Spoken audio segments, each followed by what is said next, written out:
too much at this point in time.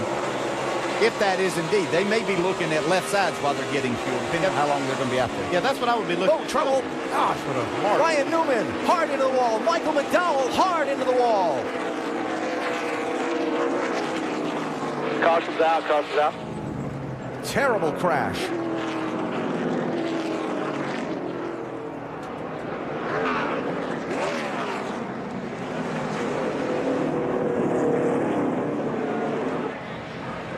That difficult spot between the exit of the carousel and turn 6. You saw Newman tried to drive, it looked like, for a second, and the left rear tire just fell off, now dropping the window net.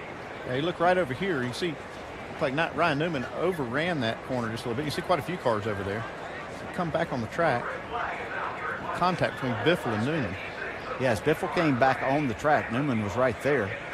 Got into him and hard into that guardrail, and the tires sends him back out in the middle of the track here into McDowell.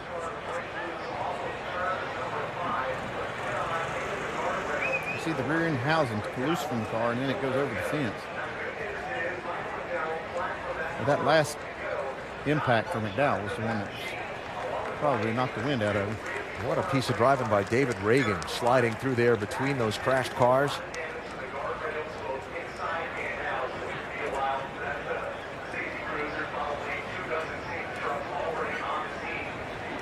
Coming right at you now.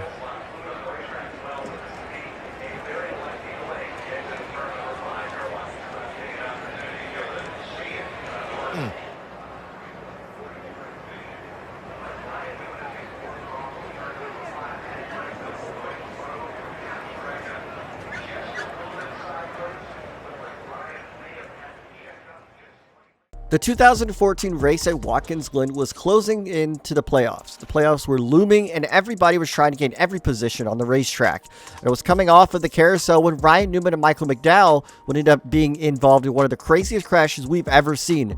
Newman's car would clip the grass in the exit of the carousel, ricocheting across the track, into the wall, and back across into Michael McDowell. And when he hit Michael McDowell's car would go flying into the wall/guardrail, breaking the guardrail, and the entire rear axle was out of the race car. Thankfully, McDowell was okay at this accident because this could have been horrific. This wasn't the last time, though, that Michael McDowell would have a vicious crash down the short street at Watkins Glen.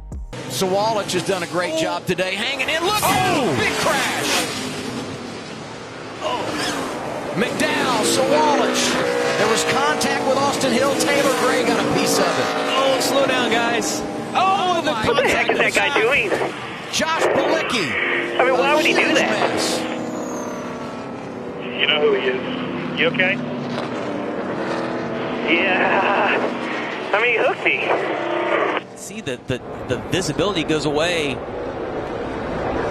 Yeah, I don't think that's intentional, Adam. I think that is Austin running wide, trying to get back on the racetrack, and very similar to what we saw with Retzlaff. I know there's going to be some frustrated people.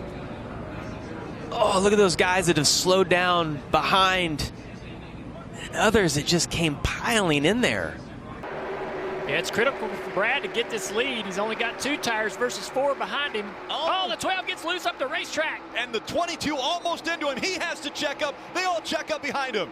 And the 4 almost got into 22. Now they're 3 wide. And around goes the 18. He catches the 19. Mark Truex Jr. into the wall. Great. Get going. They're wrecking behind it. Pick it up a little bit. Contact. Cole, Custer involved. From the highest of high to now the low. Cole Custer wins in Kentucky and now wrecks out at Texas. And that wreck started at the front of the pack on the exit of turn 4, and the wreck didn't happen until almost the start-finish line. It just bottle jammed everybody up. And the 10 turn, yeah. Yep. That's there. Nothing intentional. It's just they're all three wide, and when your cars are that close to each other, the air moves your car around a little bit. You're not in complete control. Yeah, we haven't got a good look at that 18 car, but I'm surprised that the front splitter's still on that thing after that trip through the grass. Byron's spinning out of control here. Oh, Busher, did he make? Yeah, he made contact. He's been fast. Yeah. Had the trouble with the fueling. You see the 42 going through the As a Martin Truex Jr. fan, this one hurts because, of course, I was in attendance for this, and Truex was actually running good in this race. But regardless, Martin Truex would get turned across the front of the field, Kyle Busch would go in the grass, and multiple cars would get collected in this accident.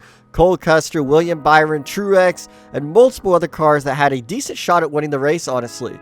NASCAR had to throw the red flag, and this was actually a very controversial red flag at the time. It was over 100 degrees inside these race cars, and NASCAR let them sit for minutes on end, making it even hotter for the drivers in the car.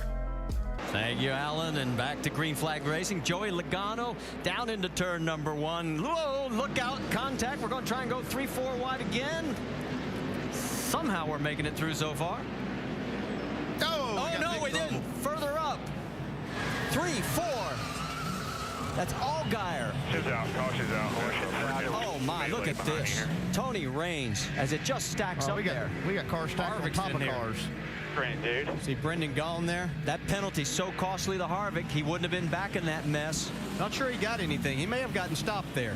He just didn't have anywhere to go.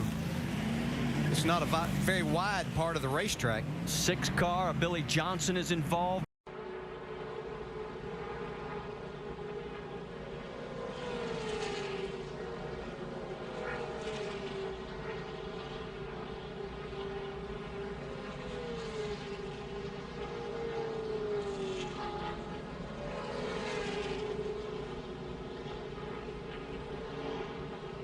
Now Logano the outside. They can't get around. Whoa! Keselowski gets turned by William Byron. Blaney gets caught up. Gilliland, Truex, Hamlin, and more. All those Fords were struggling to get around Chastain. Who could get around and get that clean air track position first? That's what happened. The closing laps of the Daytona 500 in 2024 saw William Byron get a push from his teammate Alex Bowman, sending him in to Brad Keselowski, who went to Joey Logano, who went into basically everybody else. This was one of the biggest crashes we've seen in the closing laps in Daytona in quite some time. So many cars were collected in this accident, and so many of them were basically taken out of the race instantly.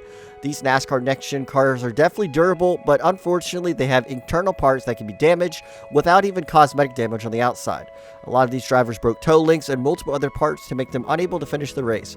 But regardless, the ultimate winner caused this accident and collected so many drivers. Whoa! Berry's gone, and he goes up and over! Huge hit for Josh Berry.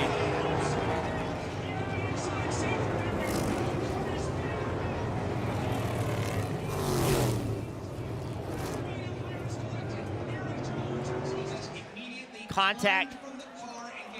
The 2 is getting pushed, and as soon as that car was pushing him, got turned around and went. This is what scared me, because Josh is hanging on his belts. He's not in his seat. He's hanging on his belt and has that frontal impact. Everything that went right for the 34 to set his car back on the wheels didn't go right for Josh Berry, and I'm with you, Jeff. The flip is the first concern, but then the hit into the wall when gravity is pulling you out of the seat is just different. Multi-point harness is trying to hold your hips and your lower body tight into that seat. When battling for a win at Daytona in 2024, Josh Berry was turned down the backstretch, and then his car went up in the air and upside down. His car would make a vicious contact with the wall and then spun around like a top. This crash just looks so painful, as the compression rate as he would hit the wall would be extremely powerful. Thankfully, Josh Berry was able to walk away unscathed from this accident, even though it was one of the most honest flips we've ever seen at Daytona in a violent way. Oh boy, Zane Smith on his side and over.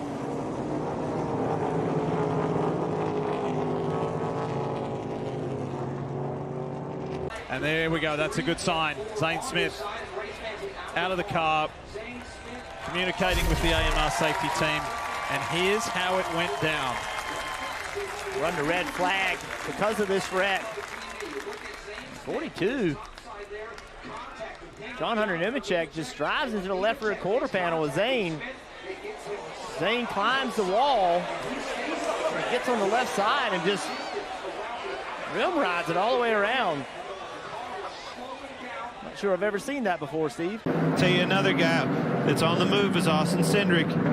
Oh, we got another one. Is that the 19? Yeah. Same Oh, situation. Wow. And right under him. Oh, and into the wall. That was the 40. Oh, my gosh. Cole Custer, nowhere to go there. Big fire. He had a big impact. Luckily, seeing him get out of the race car right now, because that was a big impact to that inside barrier. AMR safety crew is there right away, but he just submarined the 19 of Martin Truex there. Yeah, I bet we're going to go back and see a very similar situation with Martin Truex Jr. and the visibility down that back straightaway. So already an issue, I believe, here, or maybe not. His hood's no, still not up. yet. Oh, somebody checked up right there. McDowell checks up.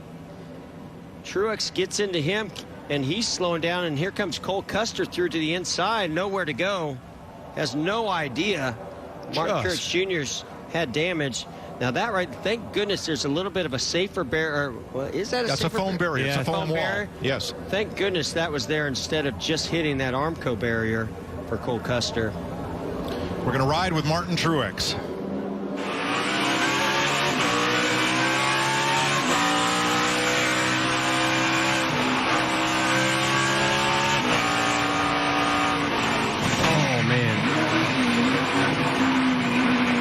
Truex into McDowell. You can see how fast McDowell came into the picture. If this isn't one of the top 5 wildest Cup Series races we've ever had in NASCAR history, I don't know what will. It was the NASCAR's first time at a technically an F1 style racetrack. It was COTA, NASCAR's first time at a track in Texas that was not Texas Motor Speedway. And it was NASCAR's first ever downpour tsunami rain race, if you will, at a Cup Series event. Martin Truex Jr., who couldn't even see out his windshield, would slide into the back of the car in front of him.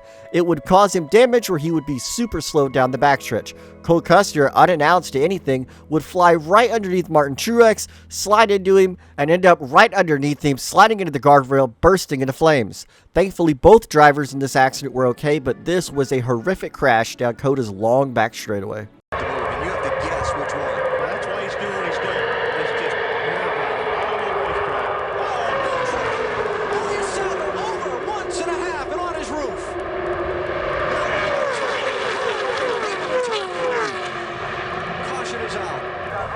There he is, right in the middle. And these guys are dicing. Go ahead, BP.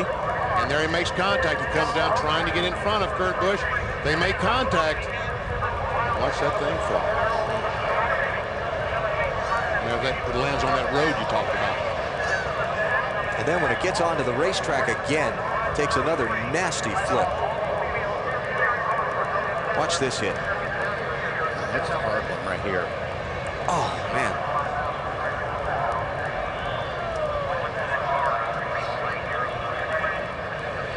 They all look pretty hard. Yeah, they do. I don't want to be in there in any of them. And like I said, that car really held up well above the driver. But you see the hood flopping around and the deck lid, the tethers that NASCAR has these teams installed to keep the hood and deck lid work. He took the steering wheel off right away. Yeah.